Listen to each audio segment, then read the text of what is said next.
podcast is part of the Sports Social Podcast Network.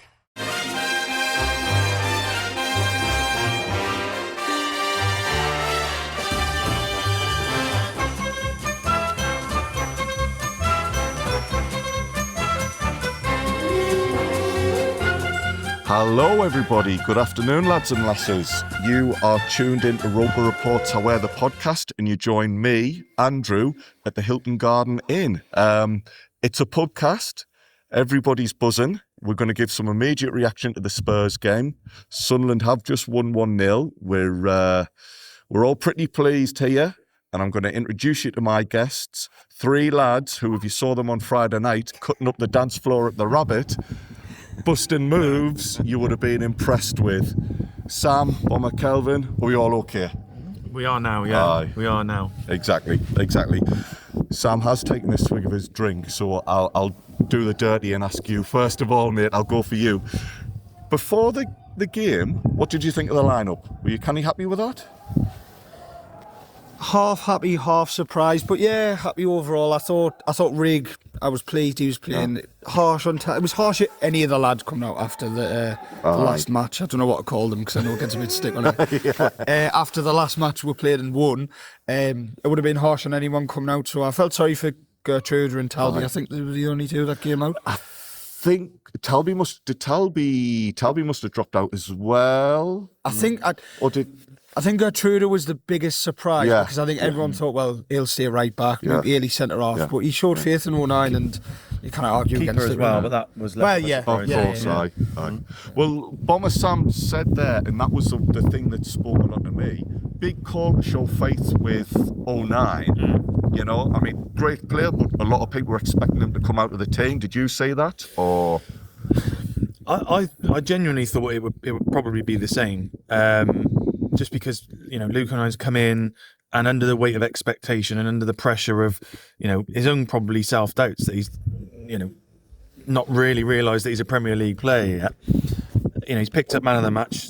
Might have even been last time he played or the time before. Leeds, I think. Leeds, yeah. That's it. He was man of the match, so I think he deserves his place.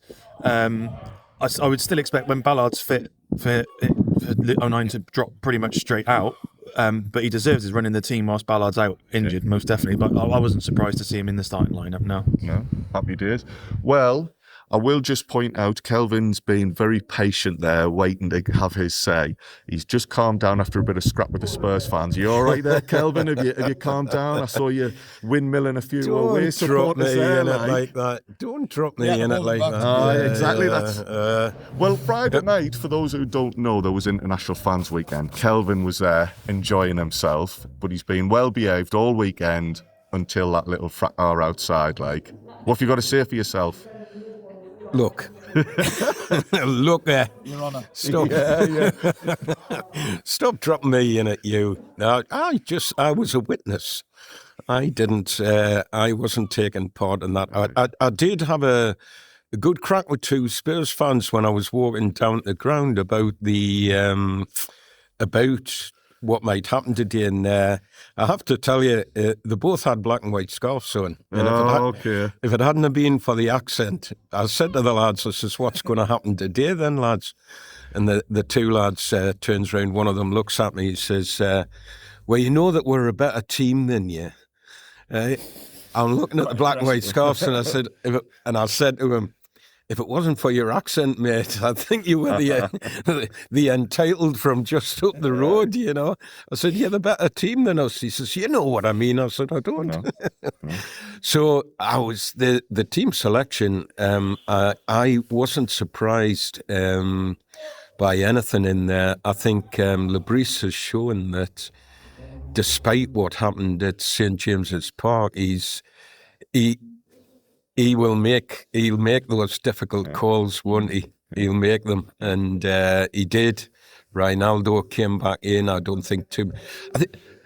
I think my sense of that was whatever he had decided, whatever team had played, I don't think any of us could really have had anything to say about it. He's earned the right to make those decisions and for us to back him over those decisions over the course of the season, definitely. Without doubt, Bomber. Actually, I think it was Bomber mentioned, Kelvin, I was going to ask you, was it Bomber? You said that even this is a side without Ballard, and we're still keeping clean sheets. I mean, that says to me that the depth in the squad at the moment's brilliant. And I think Luke O'Nien, he's shown a bit of faith in him playing him today, and he had, by my reckoning, he had 2 or 3 quite crucial interventions, especially in that last 10 minutes. There, he got his head to stuff. 2 or 3, and quite sound on the ball he was today as well. I thought his passing out of defence was quite good. So I guess you could justify, if anybody was surprised, and I've got some people behind me that aren't Luke O'Nien fans and say every week that he'll never make a centre half. You know? He's going to pick a fight with some. He was stood up there. Picking a fight with some lads having a beer. I meant in the ground. You know, that you get the same crack every week from them when he plays that he'll never make a centre half. You know, it's mad. It's been a coma like that. But they were very quiet today, and I think that says something about how well Luke O'Nien played. Agreed, mate. Agreed. Sam, Kelvin there said O'Nien gets his head to the ball, and there was a few others. Aldrete, Ronaldo, they're all battling. What was your big positive from the game as you went away? What was the thing that had you thinking, yeah, that's what I want to say? I think basically what you've been saying, everyone getting their head on things and crunching for tackles, because we're at the point of the season where, given our league position, it could go the other way, and we're not playing for much. I'm going to say it, on the beach. I hate the fucking phrase, but no, it shows that the role. And when they're led by Granit Xhaka, he would never let them. He would never let them lose half a point, would he? Do you know what I mean? So, but it was good to see. And realistically, I know we've not touched on them yet, but going into the opposition today, they should have been absolutely flying out. And I thought they were going to. And they maybe looked all right, but you're talking pound for pound player on the pitch and the new manager probably ripping into them. We looked more for the fight, which is the most damning thing I could say about them today. What you said before... Not quality. No. Do you know what I mean? You're right. You said before recording, Sam, and you're dead right. The goal that conceded, that's a goal that a team who were in bother concede, you know. But we've conceded a lot of them throughout the years. Exactly. And we'll go through the game now in a couple of the major talking points. The first half, Bomber, I don't know where you were sat. Was your heart in your mouth when the referee pointed for a penalty? So I was in Premier Concourse and right pretty much in line with the 6-yard box. Right. So in real time, it looked like a stone waller. Because the angle we've got, obviously it looks like he's been, I can't remember who the foul was on, but it looks like he's been sandwiched and then pushed in the back and shoved over. Yeah. And it doesn't really look like he's going to do anything with the ball. But from where we're looking, it looks like a foul. I mean, and when the ref blew up for the penalty, no one around me really kind of reacted to it, other than resignation that it probably was. And it wasn't until a couple of my mates texted me because they were watching it on Sky.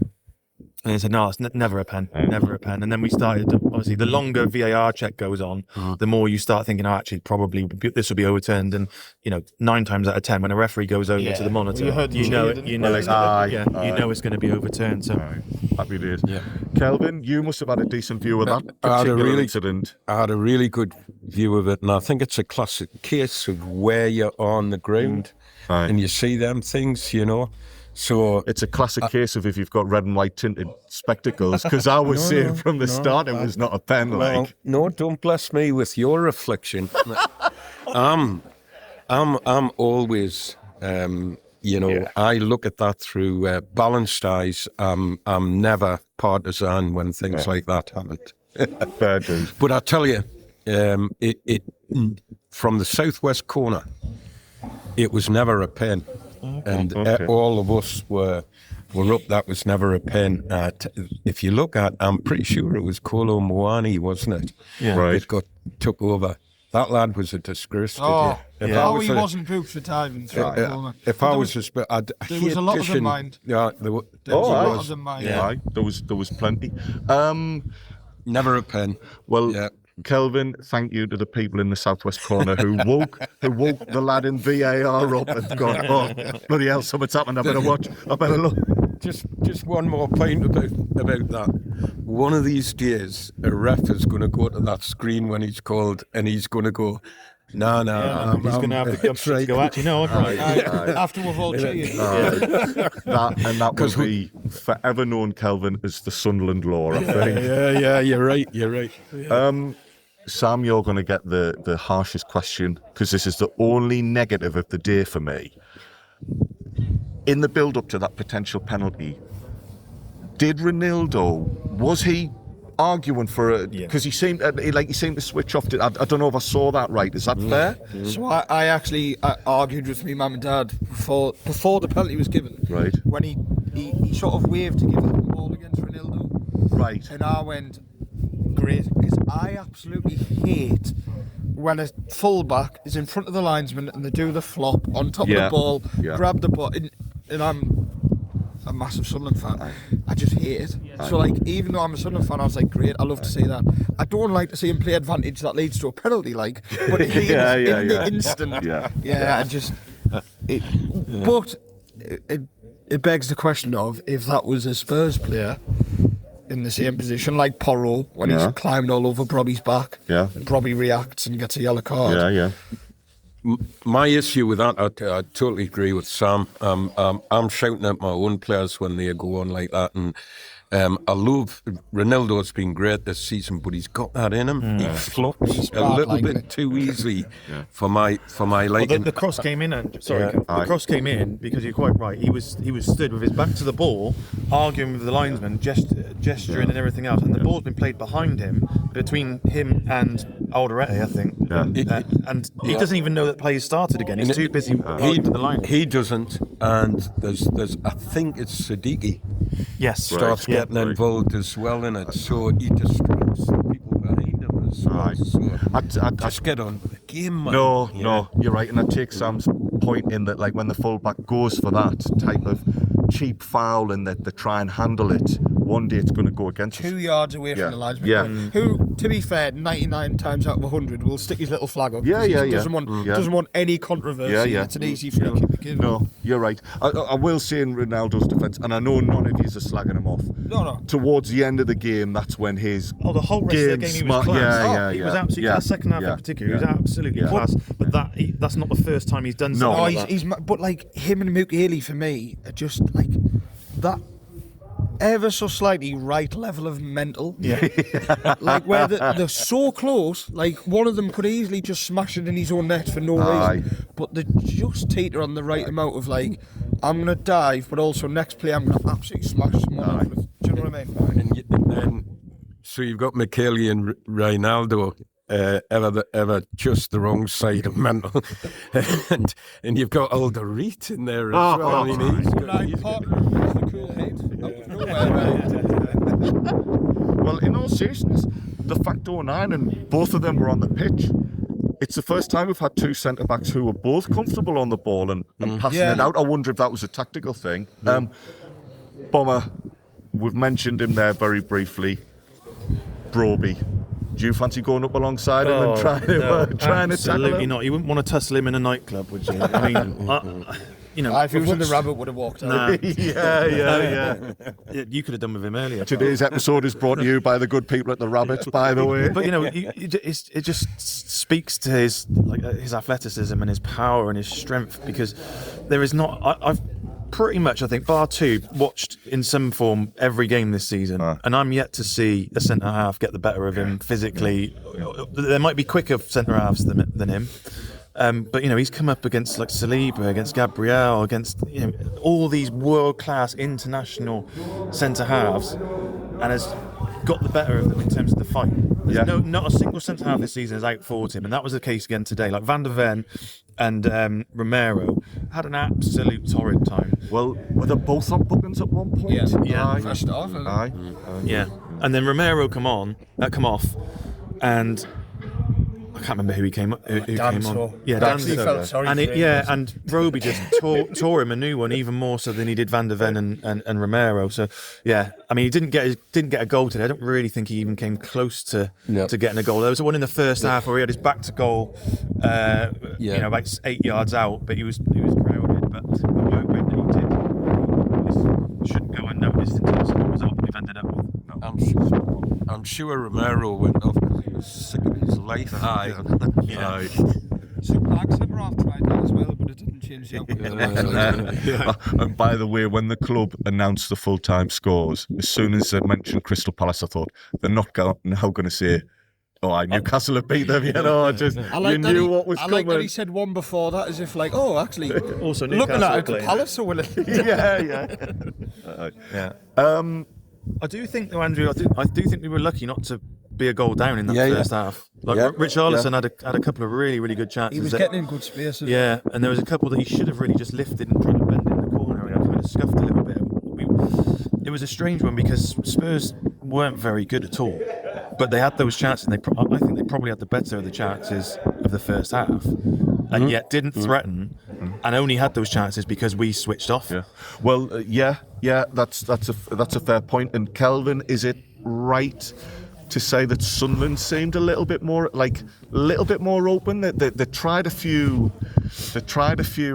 I've just seen Sam's Sunderland shirt. That's it wasn't like a sponsor. No, it looks the part. Look at that. Yeah. Sunderland looked for a few counter-attacks. I felt. Is that maybe though why Spurs did get a few chances if we tried to be a bit more attacking? I agree. I mean, I was hoping that would be the case, that Lebris would say we've got our points, we're safe. Let's be a little bit more expansive, But the game didn't really start like that, I didn't think. And then as that first half wore on, we were getting caught down that side. In a way, you have to be pleased that it was Richarlison that was on the ball he's finishing. I think that was something that the two Spurs fans said to us, that Richarlison, that he grafts, that he does a lot of work, but his finishing's absolutely rubbish. It is, but there was one, I think it was 09's come in and slid in the second half. That was a big challenge. He's got a goal kick out. Yes, he did. Right, however then, Sam, when Mukiele wins the ball and starts bombing forward, are you shouting for him to take a pop there? Not when he cuts in on his left foot, like no. But I back him because, like I was saying, he's fucking mental. So if he's not mental, we don't win that game. Do you know what I mean? Like, I love him, but I'm trying to think back. Phil Bartley just passes that ball short. Do you know what I mean? Yeah. But Nori Mugiele thinks, I'm just gonna Deliberately play out off the centre half, deflect it into the other corner. That's what he's thinking. Do you know what? I wouldn't put it past him to think that. Yeah. From your view, Bomber, we get 1-0 up. Yeah. Everybody's up. Yeah. Broby then's running through. What happened in that incident where the two lads went down? Was that just unfortunate, or was Broby given Broby, you'll get home, you watch it. Broby is full on two-handed shoved Romero. On a yellow card. On a yellow card in the back, yeah. So those who have only collided because Broby is proper, like I say, two-handed pushed Romero in the back. Romero's not expecting it either, so his kind of head snaps back, he goes forward, and then obviously I think his knee clatters Kinski. Like where I was sat with Brett and Gary and Malcolm, we were like, I think that's a booking. That should be a booking. I don't know whether it's just because of the consequence, because the consequence is that obviously Romero's gone into Kinski, and Kinski's obviously cut his head, and Romero's hurt his knee or whatever. I think anywhere else on the pitch without that consequence, you could probably argue that it might not be a booking. It's just a free kick, and I'll stop pushing him in the back. But because of the consequence, all of a sudden you start questioning, that possibly should be a second yellow. And I think it's no surprise that as soon as Kinski was down and getting treatment, Broby walked all the way over to the touchline, to the dugout, and stayed there until Kinski got up, making out like, I just need an energy drink. I'm just going to go off and get an energy drink. So I think he was just trying to keep out of sight, because I think he realised he was quite lucky. Fair dues. I totally agree with that. From my position, southwest corner, I actually thought it was a red card, not a yellow one. I thought, oh my God, he's off here. He he comes flying in. He makes no attempt to avoid contact. He's deliberately pushing one into It's the mad, other. isn't it? Because it shows you how much where you sit counts. Because I'm under the away fans. I mean, my dad would go, get up, man. Aye. Just trying to... You'll you get just- home and watch it. Yeah. You'll gas and be like, oh, Well, God. actually, we shouted "get up, man" for about 2 minutes. Then went to the toilet, came back, and he was still down. We're like, oh, maybe Aye. something's happened there. Well, that's interesting because I must be in a similar place to you, Sam. And yeah, the Spurs fans were proper griefing the ref a lot of the time. So, aye. Bomber, after that incident, then to me, Spurs just They give fell up. apart. Is They that gave fair? up. Yeah. If I was a Spurs fan travelling to watch that today, I would have been encouraged by the first 30 minutes and thought, yeah, okay, yeah, we've come and we're giving it a go. But that last 20 minutes, I would be embarrassed. If I was a Spurs player, I'd be embarrassed by it. Like, you got Van de Ven down on his haunches instead of like he's supposed to be one of the better players in that team. He's a centre back. He's supposed to be a leader, and he's sat down on his haunches, looking like he's given up. You've got Bergvall, just awful. I can't pick out a single player who looked like they wanted to grab the game by the scruff and actually get Spurs back into the game. I think the only person who arguably did that was Xavi Simons, and he came on with about 10 minutes to go. Like, they genuinely, Spurs looked a little bit more threatening when he came on and he was on the ball. Obviously, within 2 minutes, Trey Humes sived him down and taken a yellow card. But the rest of the players just didn't want it. They gave up, and I think it sums it up by the fact that as soon as that final whistle went, 7 of those 11 Spurs players that were on the pitch just sat down. Yeah. Sat down. Do you know what I thought was quite telling for me? And this isn't me having to go at the travelling Spurs fans, because I actually thought they were quite good. There was a period in the second half when nothing was happening for about 10 minutes, and they were singing, and it was like, I've been there. And we're going, oh, hey, lads, for ages. But it was like last 10, 15 minutes, they just were like, There was a resignation. there's wasn't there? nothing We're not here. getting into Nah, they gave up. Yeah. They did. And that was only because they saw the 11 lads on the pitch give up. Well, yeah, I think you're right. Spurs gave up, but also bringing it back to Sunderland. At those last 10 minutes, I've got to say, I think Sunderland's, well, the 10 minutes and the added 11 minutes, I thought Sunderland closed it out well, Kelvin. They didn't look under much. They did what we are impressed with by other teams when they get 1-0 up. Yeah. And isn't it great to see our team doing that and not feel the rampant anxiety that we used to feel? And that's, one thing I was going to say about Granit Xhaka, he's had a couple of unspectacular games, but he's really good in that situation, isn't he? When you need to close the game out, and just those little sensible passes that he makes, those he never dives into a challenge. He just gets in the road and blocks the paths, and I really like that about him. I didn't appreciate that about him before he came out the team, didn't he? Yeah. When he came out. I mean, there were still a couple of hairy moments in that last 10 minutes or so, and in the stoppage time. There's one in particular, I think Ronaldo plays it square, straight across the edge of the 18-yard box to, can't remember who it was to, but straight to a Spurs player. Enzo Lefebvre did exactly the same. Lefebvre did it twice. He did it twice. Yeah. I think Luke O'Nien had a bit of an air shot as well, where he's gone to clear it and it's just gone straight up in the air and dropped still back in the box. So there were elements of it, but even when that's happening, in years gone by, we have those moments and we concede from them, or we surround ourselves in an air of expectation. Go, we're panicking here, we're going to concede. I still felt confident that even though those mistakes would happen, Spurs wouldn't capitalise on it. I agree with you, Bomber. What I felt was in that last sort of 10 minutes was that quite often in the distant past, the anxiety from the crowd would come down and bless the team, curse the team, But it didn't seem to happen today. I thought the crowd were pretty good today, pretty noisy, pretty on it. Because sometimes Sunday afternoon games, you slip almost into Sunday afternoon snooze time. I thought the crowd were pretty good today. Definitely. Sam and Bomber, I'm going to give you a moment to think about this. Start thinking about your man of the match and any final thoughts.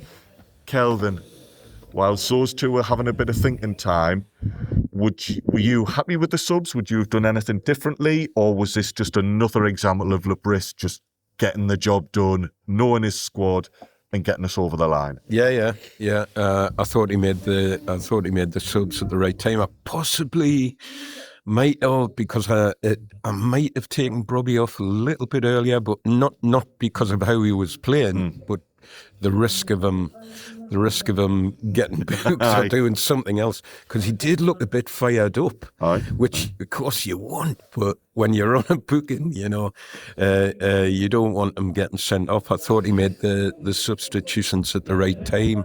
I thought Talby, when he came on, the crowd loved Talby, don't they? He's got a lot of scoring against the Mags does help on that store, like. That's got nothing to do with that, surely. The crowd, I thought he got a great welcome from the crowd, but wasn't it nice, the Chris Riggs departure and the crowd's applause? He was well. Most players played well, but I liked Craig. Craig. He's now Craig. Old Craigie there. Right, Kelvin. Yeah. This is the first time I've recorded a podcast, so your job is to now think of any major like I've probably forgotten a red card or something. So you get thinking. I'm going to ask these two lads man of the matches, please. Sam, anybody for you? Do you know what? I'm going to answer like a politician. Oh, go on. I don't think it's a negative, but I think everyone was just a solid sort of 6, 7 out of 10. But there's two answers. One of them's easy, one the goal scorer, but I'll probably give it to Xhaka. Right. Like Kelvin touched on earlier, just the way he's like that perfect example of he's there and you miss him when he's gone. Yeah. Like the last 10 minutes Kelvin was saying, how many times in the past have we seen you drop 10 yards, you stop the cross, he was in people's faces, and he's meant to be the deep line sitter. Do you know what I mean? It's just his experience pulls through in a game like that without you maybe realising too much. So I'll go Xhaka. No, I get where you come from. I think towards the end he's winning a header in our box, and then next you see he's pinging a ball and he's getting up pitch. Xhaka, Bomber, or somebody else. And I know it's a tough question. It is a tough question because you could make a case for all 11 players. Well, and maybe not Isidore because he only had a couple of minutes. But do you know what I mean? Like everyone, like Sam said, was solid.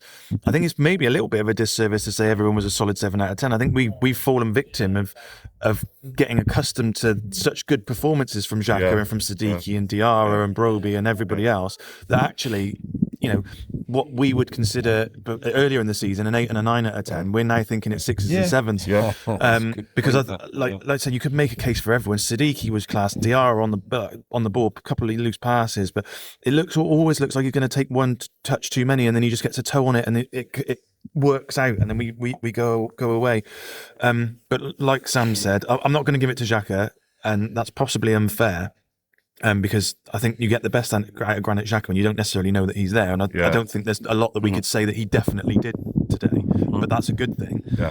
I'm going to give it to Broby because although he didn't get his goal, he was so pivotal, and everything that happened in that final third, just throwing the centre halves around, giving the likes of Lefay and Mukiele and Siddiqui and Diarra the space just to play those passes, because we did play some really good football at times in the final third, which we don't always do.